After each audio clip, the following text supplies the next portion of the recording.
Hello everyone, so let's talk about the FN 545 Tactical. So just so everybody knows, the firearm is clear and safe. You can see it there. Alright, so now I'll say right off the bat, I'm a huge fan of this this firearm here. It's from the FN series. You have the FN 509, which is the 9mm version. You have the FN 510, which is the 10mm version. And then you have this, the FN 545. And they all come in tactical versions, right? Or, I guess, regular versions. I got the tactical. So the FN 545 Tactical actually just came out this year, 2023. I believe you can get it in black as well, but I got the flat dark earth because it's cooler, right? It just looks cool, right? And looks do matter with a gun. You know, I am more of a utilitarian. I do care about style and looks, but you know, I'm not. If I had more money, I would care a lot more about style and looks and collecting and all that stuff. But this is very utilitarian. You know what I'm saying? This is it comes with. All right, so let me just show y'all.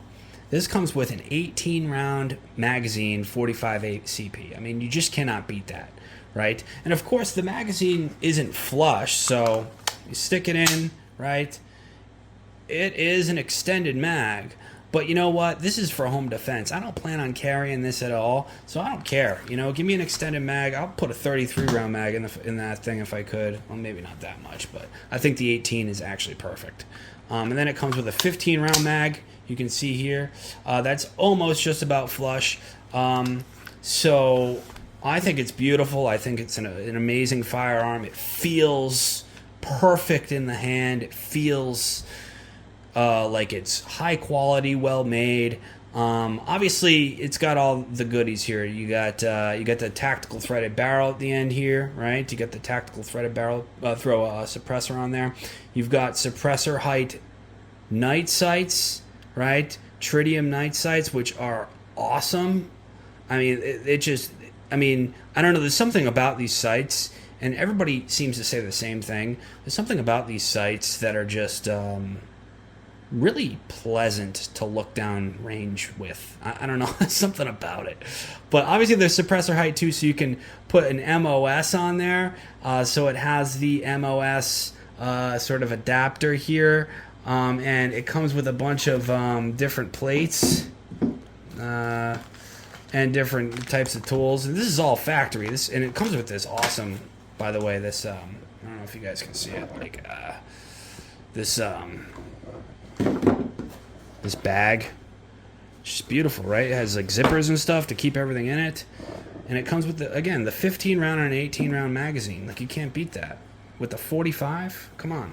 And by the way, I also bought a 10-round mag because I live in New Hampshire, and we can have any kind of magazines we want up here, but sometimes I visit family down in Massachusetts and Rhode Island, and we shoot. You know, we go shooting at ranges down there. It's because I got my licenses down there to carry, but you know, there's a magazine limit down there, so this is for when I go down and shoot in Rhode Island. But anyways, so it has the suppressor height sights. I also love on this MOS sort of module or adapter, I don't know what you would call it, MOS setup. It's sort of like also like it has these wings that sort of protect the rear sight. I think that's awesome because I have a Glock 45 and I threw on some suppressor height night sights on that too. And with that, I noticed, like, in comparing this to my Glock 45, you know, the Glock 45 with the suppressor height sights, I'm sure it's just all in my head and all maybe, but it continuously feels like, you know, I don't know, if I bump into something wrong, this rear sight will like chip off or something. With this, I don't feel that way, and you know, maybe it's all in my head, but whatever. And it's got, I don't even know, like a 5-inch barrel, 4.5. I'm not sure how long the barrel is, to be honest. It doesn't matter. I think the gun's awesome either way. And I think barrel length is a little bit overplayed. So I went with this over the FNX 45 Tactical because of a few reasons. I like that it comes with the 18-round mag OEM. I also like that it's striker fire, right? So I don't like this idea of having to train with a safety. I like that it doesn't have a safety. I like that it's also still very safe. So you keep it in the safe or in your bedstand or whatever, for home defense, like I'm planning on doing. And I don't want to think about, if I'm in a tough situation and it's life or death, I don't want to have to think about or worry about a safety, right? I just want one in the chamber. I grab this if I need it. I got the light that's ready to go to, and I don't have to worry about anything like that. That's why I like striker fire. It has nothing to do with like, a lot of people like obsess over striker fire, hammer fire, which is better, which is smoother. For me, it's just easier to remember, like, and easier to train this way. It's like, okay, you got one in the chamber, you grab it, you're good to go. And then if you drop it, it's not going to go off either, right? The only way it's going to go off if you pull the trigger. So, I mean, your safety is basically, what's in between your ears. It's your brain, guys. That's your safety. Right? And always be safe, though. Always check it. This is why we got the front serrations, by the way, too. This has got serrations here and up here. These front serrations, so you can press check that, right? See? Oh, look. Is there one in the chamber? No. Good. Right? It's also fully ambidextrous. I think that's cool. I don't know. I'm not a lefty, but, if I feel like shooting left hand, I can. I think that's cool. You get, slide stop and whatever. Slide stop and mag release right here. I think it's a beautiful thing. I think it feels great in the hand. And by the way, if you do decide to get this and you don't like the way it feels, well, guess what? It comes with a back strap, so you can change it out. This was the bigger one, or I guess the fatter one, right? And I switched it out. It comes with the fatter one on it. I switched it out for the less fat one, I guess, just because, I don't have like small hands or whatever. It's just I feel better because I think it's because I'm used to like a Glock without the back straps, just a regular Glock. That's what I got used to. And this is just like a beautiful firearm. It's heavy.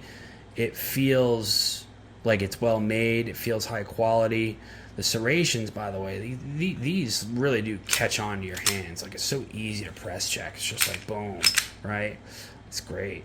And then throw a light on it, right? Why not? I went with the TLR1HL, which is cheaper and I think better than the Surefire, personally. I like the toggles better, right? And it's just as much lumens and it's cheaper. And I just like, especially the quick on-off, boom. It's just way more intuitive. And then the on-off permanent version, whatever, it's up and down. I like the TLR R1HL or whatever. I really do think it's better than the Surefire. The main argument when it comes to this and the Surefire is that, well, the Surefire, it's a little harder to toggle, right? And that's better because then if you're putting it in your holster, it doesn't accidentally go off and give your position away to the enemy. It's like all this tactical nonsense, right? You're never going to be in that situation anyway, number one. Number two, I don't plan on holstering this thing. This is home defense. This is staying in the safe and or bedstand or whatever. I ain't going to tell you where I keep it, but yeah, it's pretty much pretty awesome. You want to hear something else really cool about this? You see these little, like, I don't know, I guess you'd call them serrations, right? Sort of like little grip things right here on the breakdown lever. Well, you put your thumb on that, your support thumb, when you're shooting this down range, and boy, does that feel good. That feels good. It helps you manage the recoil. You're just like, right? Yeah, it's just to me, it's almost a game changer, to be honest.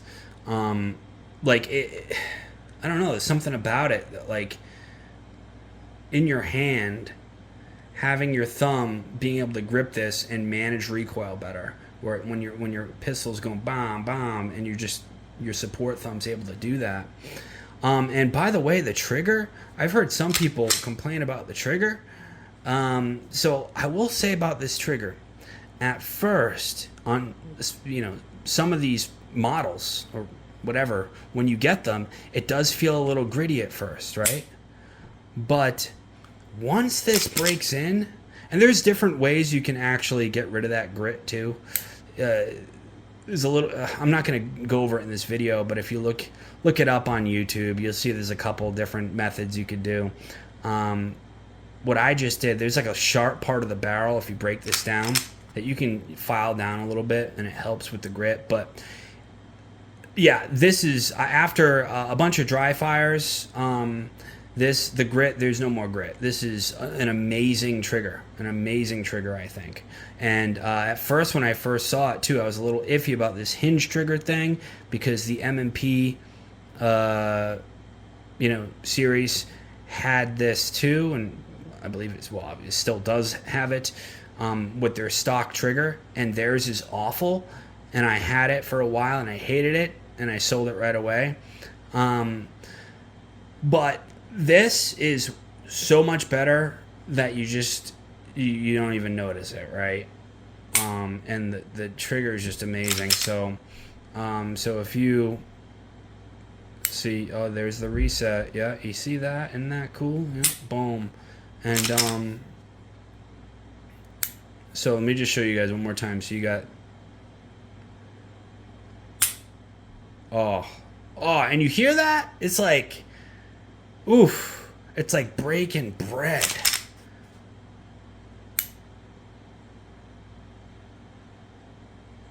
There's the wall.